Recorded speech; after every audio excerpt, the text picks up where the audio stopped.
Bonjour, donc nous sommes toujours au cercle Frédéric Bastiat à Dax où nous participons au 9e week-end de la liberté.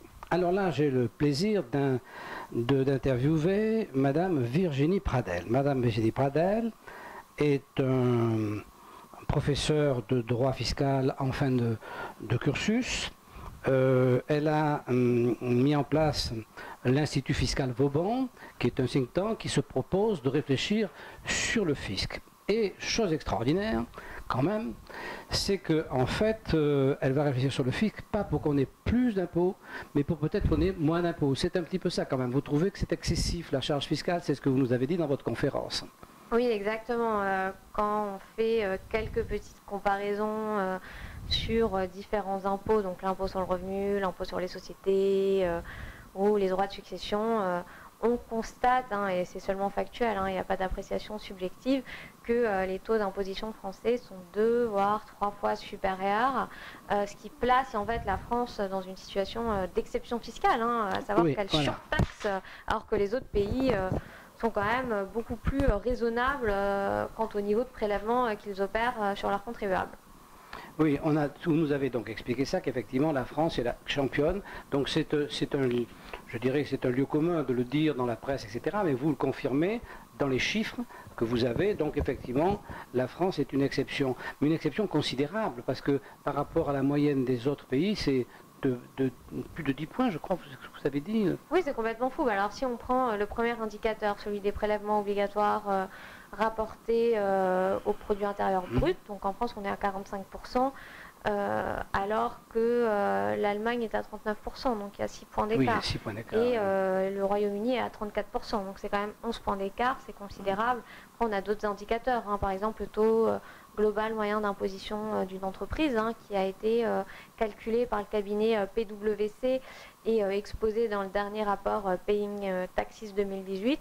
Le taux global moyen d'imposition d'une entreprise en France s'élève à 62,2%. C'est 2 fois supérieur au taux global moyen d'imposition d'une entreprise au Royaume-Uni et 3 fois supérieur à une entreprise au Danemark où le taux d'imposition global s'élève à seulement 20%, 24%. Alors, effectivement, c'est assez rassurant de voir que les chiffres viennent corroborer les souffrances qu'apporte aux contribuables français la difficulté de cette charge, parce que c'est quand même une charge lourde et donc ça impacte l'économie, évidemment. Ça impacte l'économie. Donc, vous êtes jeune et vous avez cette pensée donc, qui est quand même complètement différente de la pensée précédente, des générations qui vous ont précédé, où la question était de dire il faut répartir, et pour répartir, on a tous les droits. Et vous avez l'air de dire, oui, mais attention, il ne faut quand même pas qu'on mette en l'air la productivité et la réalité économique. Donc, vous pensez qu'il y a un rapport entre l'impôt, entre la pression fiscale et l'économie, vous pensez qu'il y a un rapport. Et ça, vous l'avez chiffré aussi? Oui, alors juste pour expliquer mon cheminement, parce que je pense que ça pourrait être celui d'autres personnes. Moi, je n'ai pas commencé à être libérale en lisant les auteurs, parce que vous savez comme moi qu'on n'y a pas accès quand on est à l'université, pourtant j'étais à Dauphine et j'ai pas découvert la pensée libérale d'emblée.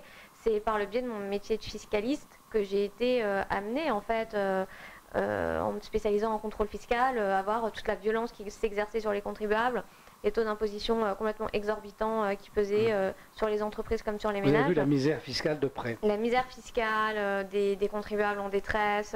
Alors c'est vrai que parfois j'essaie de mettre une petite dose d'humour parce que bon, faut pas que tout le monde se jette par la fenêtre, mais c'est vrai que la situation reste quand même dramatique. Il y a des gens qui se retrouvent vraiment dans des situations, complètement dramatiques.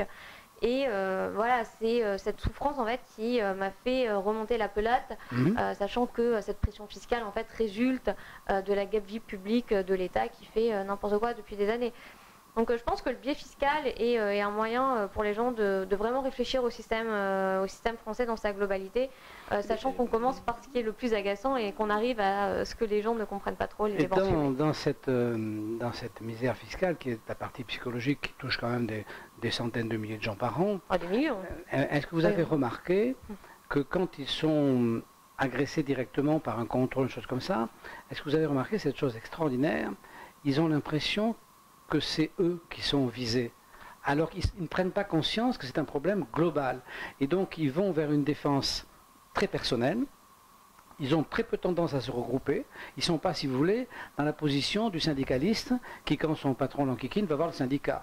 Donc, ce qui est assez logique, il cherche, quand une personne est agressée, elle cherche à regrouper ceux qui ont la même agression et à se défendre. Et on n'a pas ce phénomène avec le fisc où les gens sont tellement tétanisés quand c'est tellement énorme, ils ont l'impression que quelqu'un leur en veut. Ils ont l'impression qu'il y a une manœuvre, ils ne se rendent pas compte que c'est la réalité de la vie fiscale. Ouais, est-ce que vous avez ça? Il y a beaucoup de honte, les gens ressentent beaucoup de honte, ils se cachent. D'ailleurs, c'est assez révélateur. Les gens, en général, quand ils ont un contrôle fiscal, vont voir une personne complètement extérieure à leur entourage. Ils peuvent avoir un fiscaliste qui leur donne des conseils dans leur entourage, mais dès qu'il y a de la fraude fiscale, là, on essaie... on a honte, on n'arrive pas à un dîner en disant qu'on est poursuivi pour fraude fiscale. Et moi, je suis tout à fait d'accord avec vous. Ce qui me manque en France, c'est une action, un rassemblement des contribuables, un mouvement Poujade, si on veut, qui peut être critiqué. Moi, je trouve que c'est très bien quand même ce qu'ils ont fait. Oui, je suis d'accord. Et surtout, moi, je trouve formidable, aujourd'hui, à la conférence que vous avez faite, il y avait quand même quelques jeunes. Cette année, je crois qu'il y a une dizaine de jeunes qui sont venus. Je trouve ça extraordinaire. Avant, il n'y avait jamais. Donc, si vous voulez, si les nouvelles générations... Parce que dans le fond, le but, c'est quoi? Le but, c'est d'arriver à rebondir sur ce sujet avant que le pays s'effondre complètement. De toute façon, on rebondira. De toute façon, si vous voulez, ou ça fera faillite, et il faudra repartir autrement, ou on va arriver à freiner avant le précipice. Alors, pour la première fois, moi je vous avoue que cette année, je suis complètement surpris de voir des gens jeunes comme vous qui prennent conscience de ça. Ça n'existait pas, il faut que vous sachiez que vous êtes une nouveauté. Et donc, s'il y en a beaucoup... En France, bon, je souhaite moi longue vie à votre think tank, là, parce que si vous arrivez à regrouper... Jusqu'à présent, ce qui s'est fait, il y avait Del Sol qui était là, c'est contribuable associé. Mais contribuable associé, c'est pas... c'est pas le... Si vous voulez, ça ne va pas au cœur philosophique des choses, au cœur culturel des choses que nous a expliqué ce monsieur qui était avant vous, monsieur Wolfman, je crois qu'il s'appelle, et ça va pas, ça va contribuer associé, ça va dans le détail, ça dit bon, on pourrait moins dépenser là, on pourrait mais je pense que c'est plus profond, quoi. Et je crois que vous êtes plus dans cette profondeur sociétale, c'est-à-dire de la loi finalement, c'est pas l'application, c'est la loi qui est mal faite. Bon. Et donc j'ai l'impression que vous êtes plus là-dedans.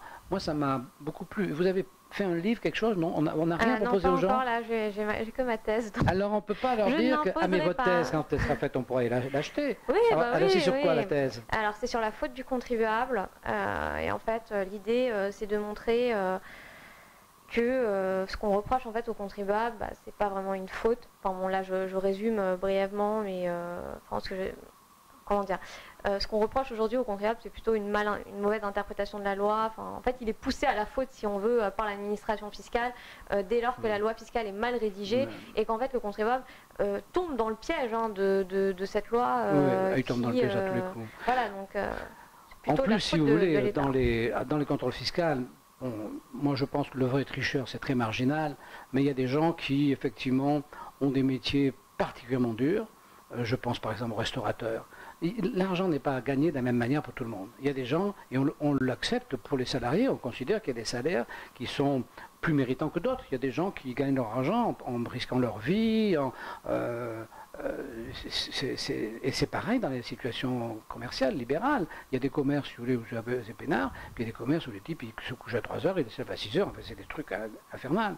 Et donc, ils ont peut-être tendance à gratouiller 5 ou 10%. Moi, je trouve que c'est 5 ou 10% qui vont gratter. Si vous voulez, ça ne met pas la patrie en danger. Et puis, c'est une petite compensation à l'effort colossal qu'ils font.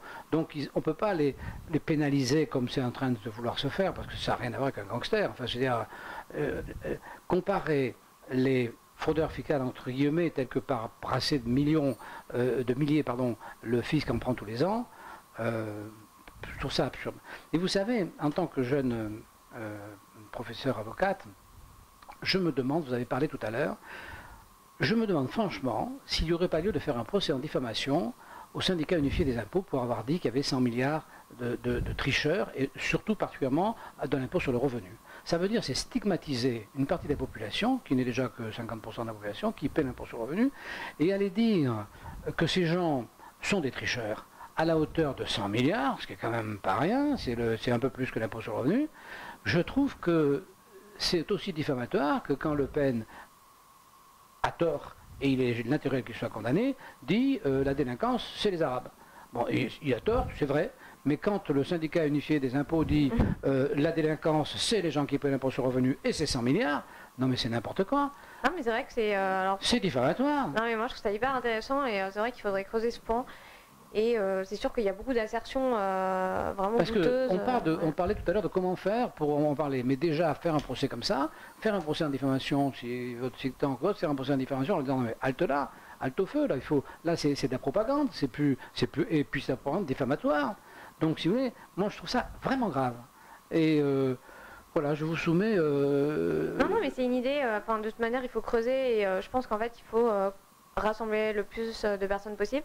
Moi, j'ai beaucoup aimé votre blog Témoignage fiscal parce que je pense que quelque chose qui doit être fait à l'avenir et auquel d'ailleurs je songeais.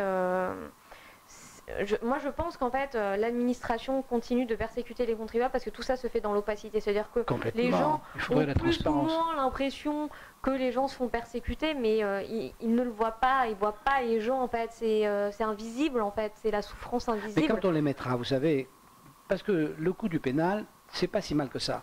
Parce que moi, au pénal, j'y vais souvent, puisque je poursuis souvent mes agents du fisc en conclusion, je perds toujours. Mais quand vous allez au pénal, vous voyez la misère du monde. Parce que là, vous voyez les pauvres types qui sont là, qui se sont fait gauler. Bon, c'est sûr que c'est pas bien ce qu'ils ont fait, mais vous voyez que ça va vraiment pas, quoi. Et les magistrats, les flics leur disent beaucoup du mal, les magistrats, ils ont tort, parce que les magistrats, au pénal, sur justement ce point de société, ils ne sont pas mauvais, parce que les gens, ils sont très malheureux. Hein. Et quand tout le fisc va aller au pénal, je pense que les magistrats vont certainement mettre le haut là à certaines pratiques fiscales qui sont déshonorantes pour le fisc. Hein. Déshonorantes pour le fisc. Je suis tout à fait d'accord avec vous. Alors, ce qui est bien, c'est qu'il y a un caractère public. Moi, ce que je condamne, en fait, c'est l'instrumentalisation de la fraude fiscale, hein, la menace en fait qui est opérée par l'administration fiscale, alors qui était exacerbée via le verrou de Bercy, où clairement moi j'ai vu l'administration fiscale dire à un contribuable, soit tu paies, soit je porte plainte pour fraude fiscale contre toi.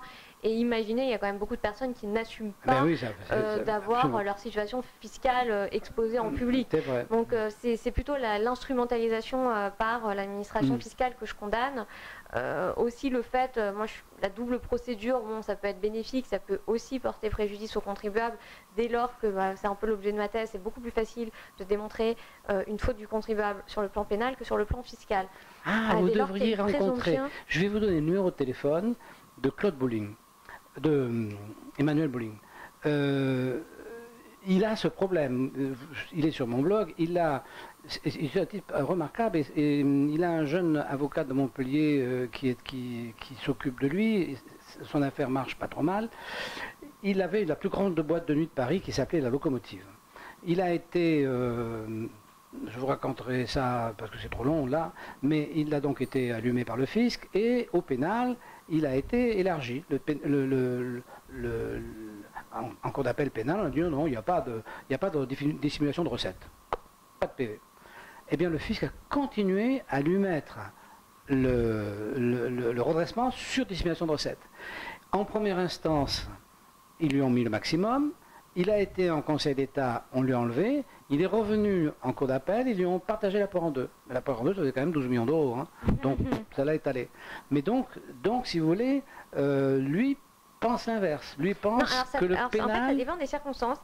Je me suis mal exprimée. Il y a des cas dans lesquels vous allez avoir une appréciation plus favorable du juge pénal sur comme ça des questions de qualification juridique, s'ils n'ont pas, là c'est des dissimulations de recettes. Non, moi c'est plus par rapport à la responsabilité des dirigeants, c'est beaucoup plus facile en fait, comme il y a une présomption pénale de responsabilité du dirigeant d'entreprise, c'est d'ailleurs pour ça que l'administration fiscale porte plainte pour fraude fiscale quand il y a un contentieux fiscal autour d'une entreprise, c'est pour engager la solidarité des dirigeants. Solidarité des dirigeants, c'est-à-dire qu'on va condamner l'entrepreneur à payer les dettes de la société. Ça peut se faire que sur le terrain pénal. Enfin, il y a un autre biais qui est un peu plus difficile. Donc en fait,